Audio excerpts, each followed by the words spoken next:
Pinuna ng isang grupo ang disenyo ng bagong perang polymer na inilabas ng Bangko Sentral kung saan hindi na mga bayani kundi mga hayop at halaman ng tampok. Ang paliwanag ng BSP sa pagtutok ni Jonathan Andal. Hindi na mga bayani at lider, kundi mga hayop na ang imaheng makikita sa mga bagong perang ilalabas ng Bangko Sentral ng Pilipinas. Sa bagong 500 pesos, wala na ang mag-asawang dating Pangulong Cory at dating Senador Ninoy Aquino at pinalitan na ng Visayan Spotted Deer. Sa 100 piso, hindi na si dating Pangulong Manuel Rojas ang tampok, kundi ang Palawan Peacock Pheasant na. At sa bagong 50 pesos, pinalitan na si dating Pangulong Sergio Osmeña ng Visayan Leopard Cat. Nauna nang inilabas noong 2022 ang 1,000 pisong polymer banknote kung saan wala na ang mga World War II heroes na sina Jose Falianes Escoda, Jose Abad Santos at Vicente Lim at pinalitan ng Philippine Eagle. Pero pumalag ang grupong Atom o August 21 Movement na itinatag matapos ang pagpatay kay Ninoy Aquino noong August 21, 1983. Ito raw ang unang beses sa kasaysayan na hindi kasama ang mga bayani ng Pilipinas sa disenyo ng pera. Mas masahol pa raw ito sa bagong lipunan bills na inilabas noong martial law pero may mukha pa rin ang ating mga bayani at lider. Sa loob daw ng higit 2 dekada, sinusubukan daw ng pamilya ng diktador na baguhin ang kasaysayan at burahin sa ating alaala ang mga bayaning lumaban ng matapang para sa ating kalayaan. Tanong ng grupo, nais daw ba natin ang isang bansang walang mga bayani at mas maigi bang sila'y kalimutan na lang? Sinusubukan pa ng GMA Integrated News na makuha ang panig ng Malacanang at ng pamilya Marcos ukol dito. Pero sabi ng Bangko Sentral, sa ngayon, hindi naman aalisin at hindi ihihinto ang paggawa ng mga perang papel na may mukha ng mga bayani at lider.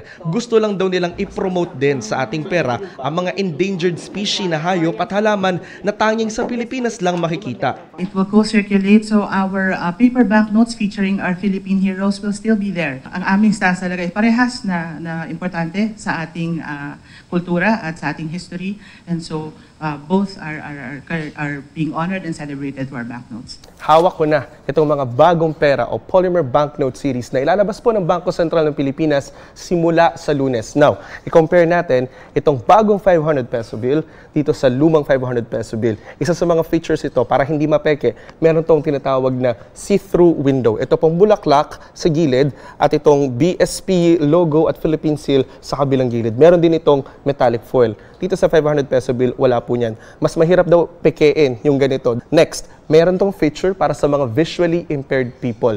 Pag hinawakan po ninyo yung itong taas ng 500 peso bill na bago, meron tong tinatawag na tactile dots. So, depende sa denomination kung ilan dots yung makakapanin nyo sa taas. So, for 500 peso bill, merong 4 dots. For 100 peso bill, merong 3 dots. 50 peso bill, merong 2 dots. At sa 1,000 bill ay merong 5 dots. Magaspang din yung texture ng hayop na fini-feature dito sa bawat denomination bill. Sabi ng Bangko Sentral ng Pilipinas, itong mga bagong pera na gawa sa polymer ay pwedeng matupi, pwedeng malukot, pwedeng mabasa, pero huwag po ninyong paplansyahin. Pumunta kami sa Trabaho Market sa Maynila at hiningi ang opinyon ng mga nagtitinda roon na laging humahawak ng pera. Mas pabor to kasi kahit mabasa to, hindi to mapunit. Hindi pabor sa akin to kasi ito kasi pag medyo basa ang kamay mo nito, dumidikit. Wala, hindi mapepeke. Pero may isang vendor ang nakatanggap daw ng anyay pekeng 1,000 polymer bill. Mula sa isang mamimili, 3 araw lang ang nakararaan. Yung para sa visually impaired, tuldok lang siya na white. Opo. Wala kang masasalat, hindi katulad nito, oh. Ramdam na ramdam mo. Tapos yung mga parang silver dito sa pinaka-plastic, wala yung 1,000 dito. Tapos yung logo, yung agila, nararamdaman mo siya eh. Yung pagkakaano dito, wala parang naka-laminated ng plastic.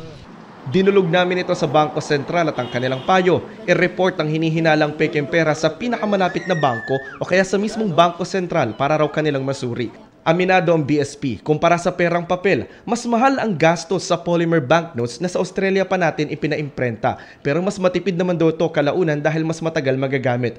Sabi ng BSP, kada 10 taon ang standard ng pagpapalit ng disenyo ng pera, 2010 pa mula nung ilabas ang New Generation Banknote Series. At dahil ito sa gusto natin na we are advanced, mas advanced tayo. Para sa GMA Integrated News, Jonathan Andal, nakatutok, 24 oras.